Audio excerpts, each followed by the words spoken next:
나도 따라가오.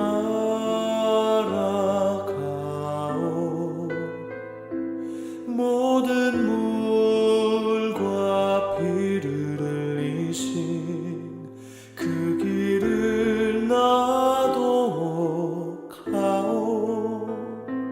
험한 산도 나는 괜찮소.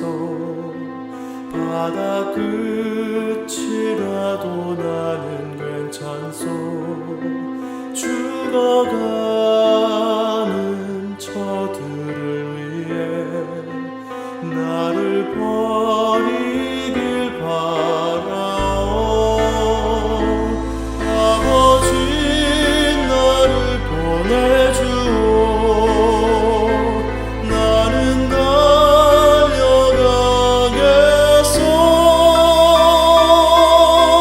목숨도 아끼지 않겠소. 나를 보내주오.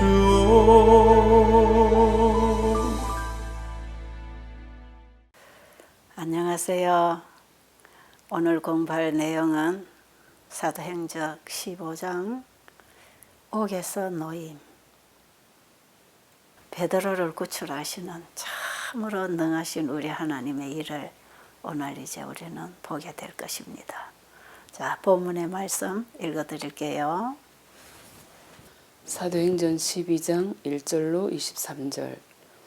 그때에 헤로드 왕이 손을 들어 교회 중 몇 사람을 해하려 하여 요한의 형제 야고보를 칼로 죽이니 유대인들이 이 일을 기뻐하는 것을 보고 베드로도 잡으려 할새 때는 무교절이리라. 잡음에 옥에 가두어 군사 내식인 네 패에게 맡겨 지키고 6월절 후에 백성 앞에 끌어내고자 하더라. 이에 베드로는 옥에 갇혔고 교회는 그를 위하여 간절히 하나님께 빌더라. 헤롯이 잡아내려고 하는 그 전날 밤에 베드로가 두 군사 틈에서 두 쇠사슬에 매여 누워 자는데 파수꾼들이 문 밖에서 옥을 지키더니 호련히 주의 사자가 곁에 서매 옥중에 광채가 조요하며 또 베드로의 옆구리를 쳐 깨워 가로되 급히 일어나라 하니 쇠사슬이 그 손에서 벗어지더라. 천사가 가로되 띠를 띠고 신을 들매라 하거늘 베드로가 그대로 하니 천사가 또 가로되 겉옷을 입고 따라오라 한데 베드로가 나와서 따라갈새 천사의 하는 것이 참인 줄 알지 못하고 환상을 보는가 하니라. 이에 첫째와 둘째 파수를 지나 성으로 통한 쇠문에 이르니 문이 절로 열리는지라.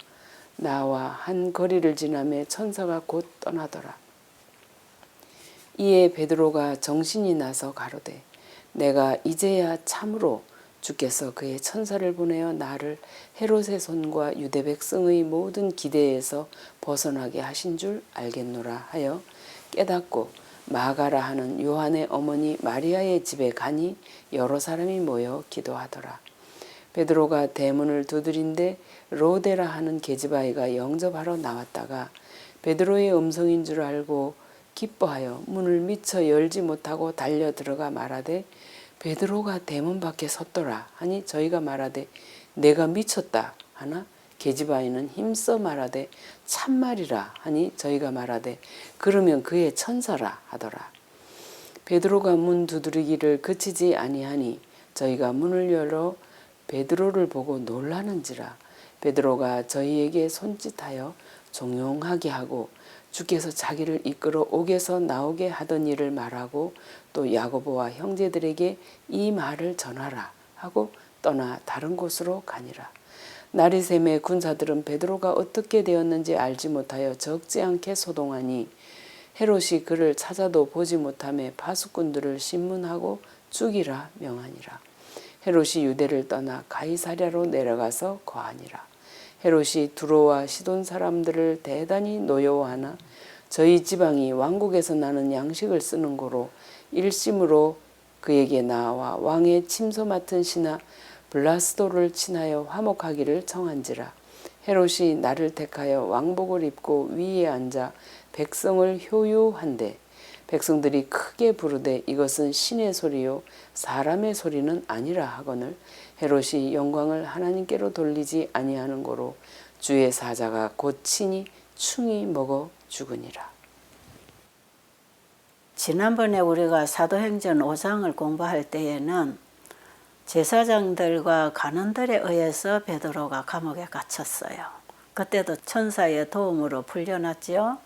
근데 오늘 베드로가 감옥에 갇힌 것은 물론 그들이 원하는 일이긴 하지만 오늘은 헤롯의 장난에 의해서 베드로가 감옥에 갇힙니다.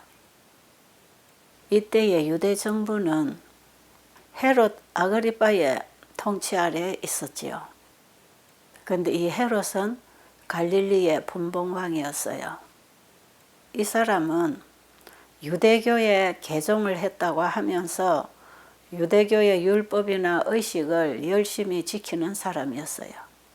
그렇게 함으로써 유대교 지도자들에게 호의를 얻고 점수를 따서 자기의 직책이나 명예를 확실하게 굳히기 위해서 유대 지도자들의 비위를 맞추는 그런 아주 유치스러운 왕이었어요. 그러면서 유대교가 핍박하는 예수님을 전하는 사람들을 죽임으로써 유대교 지도자들에게 인기를 얻으려고 했던 이런 왕이지요. 이 왕이 지난번에 침례 요한을 옥에 가두고 그의 목을 잘랐던 왕이에요. 그런데 오늘 베드로가 잡히기 바로 전에 예수님의 제자였던 요한의 형제 야고보를 옥에 가두어서 옛날에 요한의 목을 쳤던 그와 똑같은 방식으로 이 사람을 목을 쳐 죽였어요. 그런데 이 일을 보고 유대교 지도자들이 크게 기뻐했기 때문에 이번에는 또 베드로를 잡았습니다. 그래서 투옥을 시켰어요. 그런데 지난번에 야고보를 죽이는 것은 유대교 지도자들이 좋아했지만 이것을 그냥 엄밀하게 죽이지 않고 좀 공개적으로 죽였더라면 훨씬 예수님의 제자들이 공포에 질려서 자기의 종교를 포기할 수도 있었다는 이런 아쉬움을 가지고 있었기 때문에 그 사실을 안 헤롯은 이번에는 이제 베드로를 죽일 때에는 아주 공개적으로 처참하게 그를 죽이려고 했던 것이에요. 그런데 베드로를 잡아 가둔 이때가 언제냐면 사도행전 12장 3절에 보면 이 때는 무교절이라 그랬죠. 이 무교절은 유월절과 함께 가는 절기예요.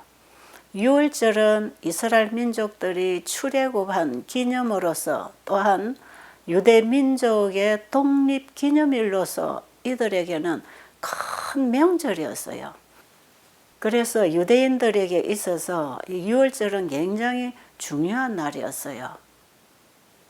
이 날은 유대력으로 1월 14일이에요. 그런데 무교절은 1월 14일 저녁부터 시작해서 일주일 동안 절기 행사를 합니다. 그러니까 사람들이 6월절에 큰 명절을 당해서 각국에 흩어져 있던 유대 민족들이 예루살렘에 모여들면 주로 거기서 일주일 동안 이 절기 행사를 하는 것이에요. 그러니까 6월절하고 무교절하고는 함께 섞어서 절기가 진행이 되었는데 그 기간 동안에 누룩 없는 떡을 먹는다고 해서 무교절이지요. 이 무교절 누룩 없는 떡은 바로 죄 없으신 예수님이 십자가에 돌아가신 것을 기념하는 바로 그 죄 없는 예수 그리스도를 믿음으로 받아들이는 그 의미가 거기에 있는 것이지요. 그 유월절 양이 죽는 시간에 예수님이 돌아가셨잖아요. 자, 그런데 베드로가 잡힌 날이 무교절인데 유월절이 시작되는 이 무교절에는 많은 사람들이 모여들기 때문에 혹시 베드로를 공개적으로 처분을 하면 그동안에 베드로가 했는 일이 있고 그가 전한 복음이 있고 그가 행한 이적이 있기 때문에 많은 백성들에게는 베드로가 널리 알려져 있고 존경을 받는 위치에 있었던 것이에요.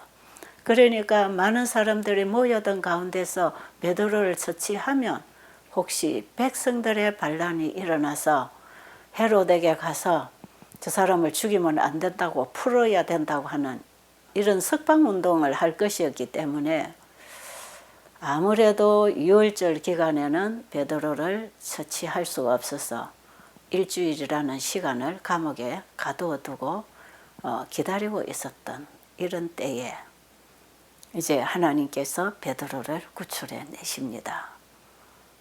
그런데 그 감옥은 큰 바위를 파서 가두는 감옥이라 그랬죠. 그러니까 여러분, 바위에 무슨 창문이 있겠어요? 뚫고 나갈 길이 있겠어요? 얼마나 단단한 감옥이었겠어요? 그런데 그 감옥 문은 삼중으로 닫혀 있었어요. 오늘 천사가 베드로를 데리고 나오는 거 보니까 첫째 문을 통과하고 둘째 문을 통과하고 셋째 문을 통과해서 밖으로 나왔다 그러죠.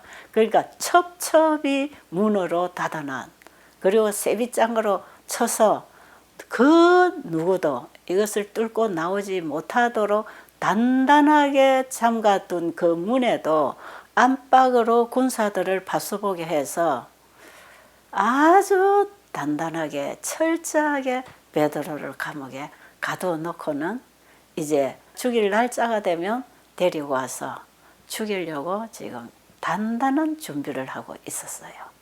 그런데 이 세 문에 2명씩 군사들이 지키고 있었고, 그 다음에 베드로가 들어가 있는 감방 방 안에도 2사람이 양쪽에서 지켰는데, 오른팔은 오른쪽에 있는 군사의 팔과 연결하고 왼쪽에 있는 팔은 왼쪽에서 지키는 군사의 팔과 연결을 해서 양쪽 군사들의 팔과 연결해서 수갑을 다 채워놨어요. 그러니까 어떻게 빠져나오겠어요? 베드로가 탈출하지 못할 만반의 준비를 다 했습니다. 그랬기 때문에 이런 상황에서 베드로가 풀려났다는 것은 그들이 허술하게 했기 때문에 어떤 인간의 방법으로 나온 게 아니라는 것을 분명히 알려주는 것이었지요. 그때에 베드로가 자고 있는 그 방에 천사가 나타났습니다. 하나님께서 천사를 보내셨습니다. 천사가 임하는 곳에는 항상 환한 빛이 비치잖아요. 하늘의 영광의 빛을 지니고 있어서 그럴 것이지요. 우리 인간은 그런 빛을 다 잃어버린 죄인들 아닙니까? 그죠? 그런데 천사의 빛이 비치는데도 자고 있는 바수병이나 베드로는 그걸 느끼지 못하고 다 자고 있었어요. 그런데 천사가 베드로의 옆구리를 쳤습니다. 일어나라고. 그런데도 베드로는 그 소리를 듣지도 못해요. 얼마나 고나게 잠이 들었던지. 여러분, 내일이면 끌려나가서 이제 죽을 날인데 죽기 직전 오늘날에 베드로가 어떻게 이렇게 평안할 수 있었을까요? 자기 생명, 자기 운명은 하나님께 다 맡겼기 때문에 그렇습니다. 전적으로 자신을 하나님께 드린 사람의 마음에는 이런 평안이 있는 것이라는 것을 우리에게 지금 보여주고 있지요.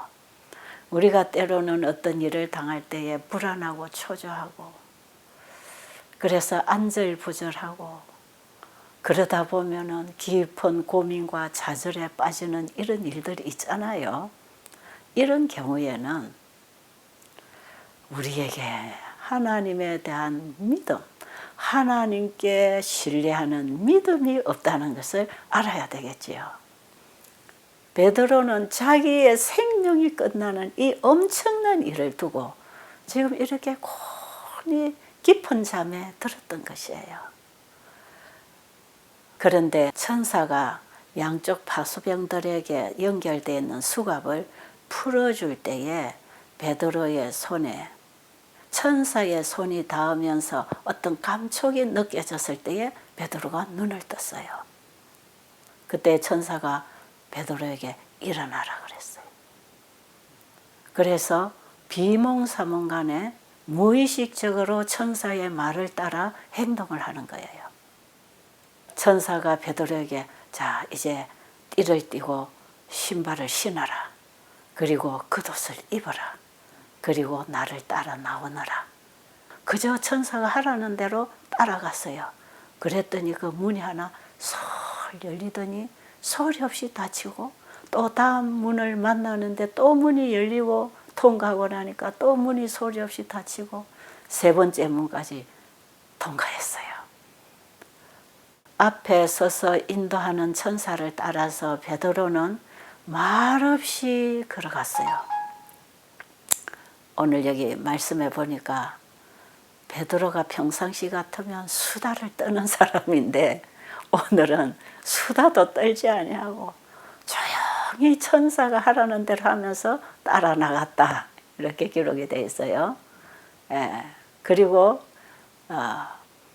사실 지금 베드로는 꿈을 꾸고 있는 건지 환상을 보고 있는 건지 이것조차도 아직 정신이 들지 않았어요. 그냥 따라 나오는 것이에요. 밖으로 이제 따라 나와 보니까 자기를 안내하던 천사는 사라졌어요. 그러니까 그 자리에 멈춰 섰는데 새벽 공기가 아주 싸늘하게 그 피부를 스치고 지나갈 때 베드로가 정신이 들었어요. 그래서 이제 진짜 눈이 밝아져서 사면을 돌아보니까 베드로가 평상시에 잘 다니던 그리고 자기가 잘 아는 길에까지 천사가 인도를 해주고 갔던 것이에요. 다음 날 아침에 베드로는 죽음의 장소로 가기 위해서 이 거리를 통과해야 했던 그 자리에 베드로가 서 있는 것입니다. 그러니까 자기가 지금 어느 지점에 와 있다는 걸 알았을 때는 이미 감옥 밖에 있다는 걸 알았고 하나님께서 천사를 통해서 나를 구해 주셨다는 걸 알게 됐어요. 그래서 베드로는 그 길로 어디를 갔지요? 형제들이 모여서 기도하는 곳으로 갔지요. 이제 야고보를 죽이고 베드로를 죽이기 위해서 지금 베드로를 옥에 가두어 놨을 때 이 함께 일하던 동력자들이나 그 제자들은 베드로가 이 일에서 사라진다면 그들은 정말 크게 절망할 수밖에 없는 그런 위치에서 베드로가 일을 하고 있었기 때문에 베드로가 옥에 갇힌 이후부터 지금까지 이 형제들은 베드로를 구해달라고 하나님께 기도하고 있었어요. 그 기도하던 장소에 베드로가 찾아갔습니다. 어떻게 베드로가 형제들이 기도하고 있는 장소를 알고 찾아갔겠어요? 그곳이 그들이 항상 모여서 기도하고 말씀을 떼고 떡을 떼던 그 장소, 바로 마가의 다락방이었어요. 그 길을 찾아가서 문을 두드렸어요. 그랬더니 로데라 하는 계집아이가 나와서 누구냐고 하니까 베드로가 내가 베드로라고 얘기를 했죠. 그러니까 이 아이가 미처 문도 열어줄 겨를이 없이 뛰어 들어와서 베드로가 왔다 그랬어요. 그랬더니 그 안에 있던 사람들이 뭐라 그랬죠? 네가 미쳤다. 베드로가 지금 감옥에 있는데 무슨 소리 하는 거냐 그랬어요. 그때 이 계집아이가 뭐라 그랬죠? 참말이다 그랬어요. 그랬더니 또 그 형제들은 아니 천사일 것이다. 믿지 않았어요. 여러분, 그들은 베드로를 구출해 달라고 지금 여러 날, 오늘도 이제 사형날을 바로 앞두고 밤을 새워 철야 기도를 했던 이 사람들이 자기들이 기도를 했으면 베드로가 왔다 하면 그럼 그렇지 우리 하나님이 응답해 주셨지 이렇게 믿고 달려와야 됐잖아요. 그런데 이 사람들은 이 계집아이가 하는 말을 듣고 네 미쳤구나. 천사가 왔겠지. 그러고 있단 말이에요. 여러분 이 상황, 이런 모습을 보면서 저는 정말 웃었어요. 야, 내가 지금 이런 믿음을 가지고 있는 사람이 아닌가. 이런 생각을 해봤습니다. 우리도 하나님께 열렬히 어려움을 당했을 때 기도해놓고 돌아서면 또 그 문제를 가지고 고민하고 좌절하는 나의 모습, 또 우리의 모습, 그 모습과 다름없이 여기에 기도했던 제자들의 모습도 그런 모습이 있었다는 걸 오늘 우리가 한번 보면서 이거 공감하지 말아야 할 공감을 우리는 지금 할 수밖에 없는 모습이지요. 자, 그런데 베드로는 쉬지 않고 문을 열어줄 때까지 계속 문을 두드렸어요. 그랬더니 이 사람들이 나가서 문을 열었더니 베드로가 왔지요. 그런데 이들이 베드로를 보고 얼마나 놀랬겠어요. 그때 베드로는 손짓 사람에서 조용해.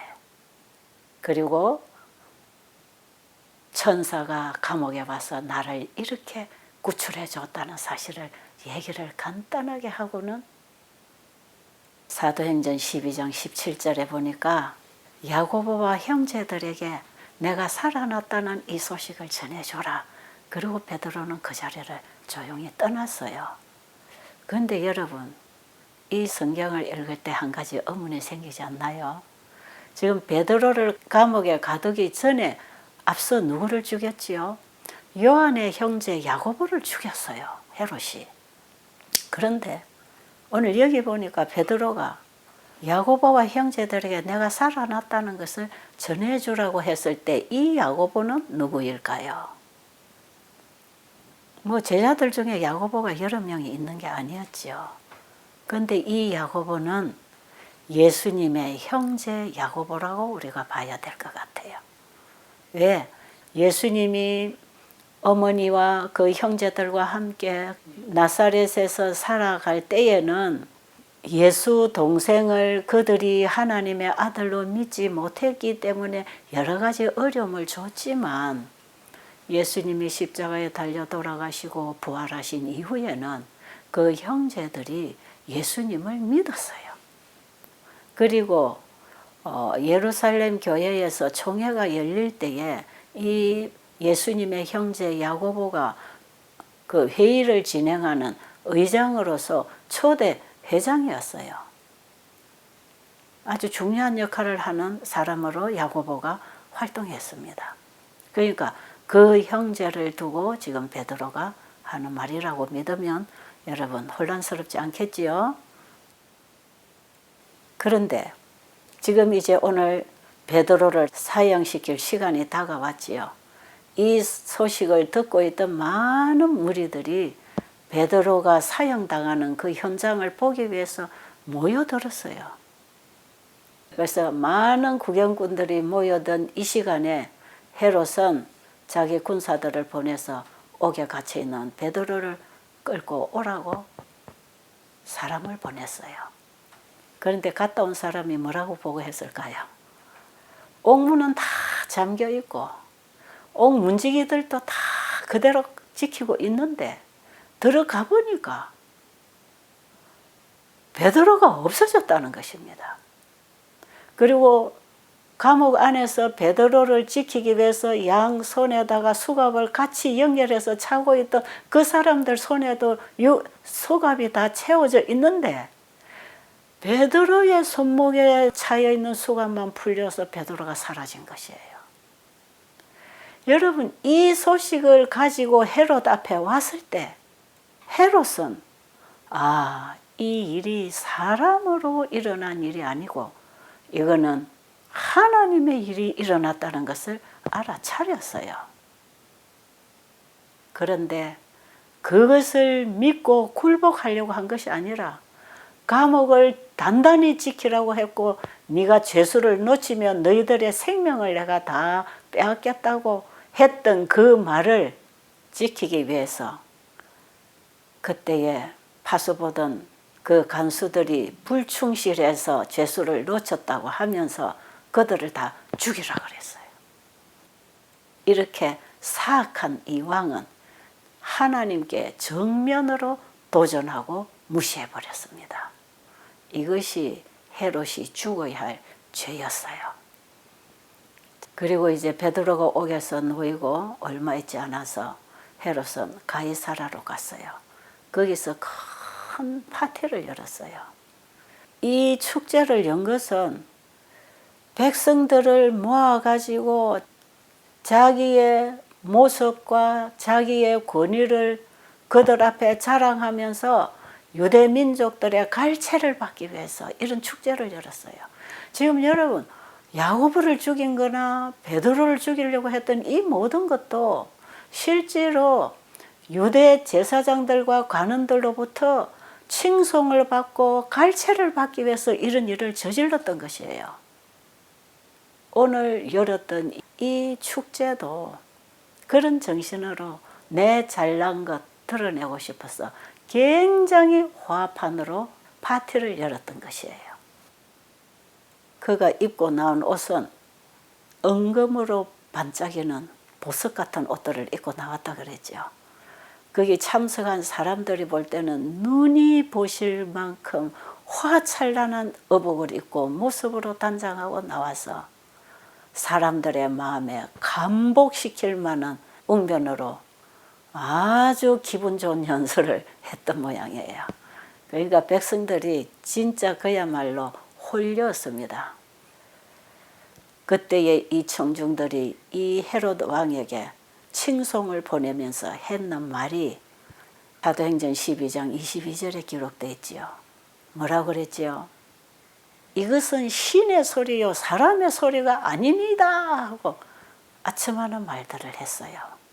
그때에 헤롯은 진짜 자기가 신이 된 것처럼 그 영광을 받아들였어요. 여러분, 하나님께서는 나 외에 다른 신을 갖지 말라 그랬지요. 그런데 헤롯은 베드로를 옥에서 구출해내신 그분이 진짜 살아계신 하나님이요 인간이 신뢰해야 할 신이었습니다. 그런데 그 신을 무시하고 불신함으로 그 자리에 자기의 과실을 통해서 자기가 신의 영광을 받으려고 했던 이 참담한 죄, 이것이 이제 오늘 헤롯이 죽임을 당할 수밖에 없는 죄였어요. 한창 사람들의 칭송을 받고 경배를 받고 있던 이 왕이 갑자기 얼굴이 새파라지면서 땀방울이 툭툭툭 떨어지기 시작했어요. 그리고 몸에 힘이 빠지기 시작했어요. 그리고 얼굴이 창백해지는 것입니다. 그리고는 그 모여든 백성들을 향해서 했는 말. 자, 사도행전 151쪽에 보면 너희가 신으로 높였던 자가 이제 죽어가고 있다 하고 외치면서 그는 정말 죽어갔어요. 여러분, 유대인들이 자기 하나님 버리고 이런 악한 이방 나라 왕을 신으로 숭배할 만큼 타락해 있었던 것입니다. 너희들의 신이 죽어가고 있다 할 때에 그를 신으로 숭배했던 이 백성들이 얼마나 창피하고 부끄럽고 회개를 해야 할 일이 생겼습니까? 그죠? 그리고는 이 헤롯은 그 자리에 쓰러졌어요. 사도행전 12장 23절에 이 헤롯이 정말 충격적인 죽음을 합니다. 헤롯이 영광을 하나님께로 돌리지 아니하는 고로 주의 사자가 곧 친히 충이 먹어 죽으니라. 사도행전 12장 23절. 왜 헤롯이 죽었습니까? 헤롯이 하나님께 영광을 돌리지 아니하고 하나님이 받을 영광을 헤롯이 가로채면서 하나님 앞에 참남죄를 지었던 것이에요. 근데 어떻게 죽었다고요? 충이 먹어 죽었다 그랬어요. 아마 지금 이 헤롯 안에 어떤 충이 들어 있었는지 모르겠어요. 일단 성경에는 그를 충이 먹어 죽었다고 기록이 되어 있네요. 그 방종하고 부도덕했던 이 왕은 이렇게 해서 그의 운명을 끝냈습니다. 하늘에서부터 베드로를 감옥에서 구출해 내려고 왔던 그 천사가 이 헤롯에게는 죽음의 진노와 형벌을 내리는 사자로 일했던 것입니다. 이 광경을 바라본 유대 백성들이 무엇을 느꼈겠습니까? 정말 거기서 양심을 가지고 이 일의 진상을 다 지켜본 사람들은 이 일로 인해서 하나님을 두려워하고 하나님께로 돌아오는 일들이 많이 일어났던 것이에요. 사탄은 복음 전파를 저지시키기 위해서 하나님 모르는 이 악한 왕을 통해서 이런 일을 저질렀지만 하나님께서는 이 일을 오히려 상황을 바꾸어서 그들이 죽이려고 하던 하나님의 종은 살리고 하나님의 종을 없애버리려고 했던 이 왕은 바로 죽이려고 했던 그 죽음을 그가 당하도록 심판하신 것이에요. 베드로는 지금 죽으면 안 되는 사람이었지요. 지난번에도 그래서 옥에서 구출해내셨고 오늘도 구출해내십니다. 하나님께로부터 사명을 받고 하늘의 임무를 띠고 일하는 사람은 그 임무가 끝날 때까지 하나님이 지키십니다. 사람이 그를 해하려고 해서 해를 받는 게 아니에요. 물론 방해를 받고 고통을 당하지만 하나님이 부르시고 쓰시는 사람은 하나님이 목적하신 그 일이 다 이루어지기까지 하나님이 그 일꾼을 보존하시는 것이에요. 이제 베드로의 사명이 다 끝났을 때 그의 노년에 하나님께서는 미리 아신 대로 그가 십자가에 거꾸로 못 박혀 죽을지언정 사람의 방해로 인해서 죽을 일은 아니었다 이 말이지요. 여러분, 우리가 우리 자신을 주님께 온전히 드리고 내가 주님의 손에 들리워진 도구로서 주님께 충성하고 있다면 우리의 생명도 우리가 당하는 모든 반대와 핍박에도 그분은 보호하시고 우리의 생명까지 지키셔서 그분이 우리에게 맡겨주신 그 사명 완수할 때까지 우리와 함께 하신다는 것을 믿어야 될 것입니다. 바로 이 베드로를 구출해낸 이 천사가 오늘날 우리를 인도하고 보호하시는 천사라는 것을 믿을 수 있겠습니까? 네, 저는 이 사실을 확실히 믿고 있지요. 왜요? 바로 그 하나님, 베드로를 구출해 주신 그 하나님이 오늘날 우리도 그런 어려운 가운데서 하나님의 사업을 그만둘 수밖에 없는 그런 상황에서 다른 길을 준비하시고 구원해 내시는 하나님이었어요. 그러면 오늘 공부는 여기서 마치고 이제 다음 16장에서 지난번에 13장 사도 바울의 얘기를 하다가 다소로 피신을 시키고 이제 거기서부터 진행되는 얘기를 이제 다음 시간에 이어서 할 것입니다. 그래서 40장까지 바울의 선교 여행에 대해서 우리가 한번 살펴볼 것이에요. 자, 그럼 다음 시간에 만나도록 하겠습니다.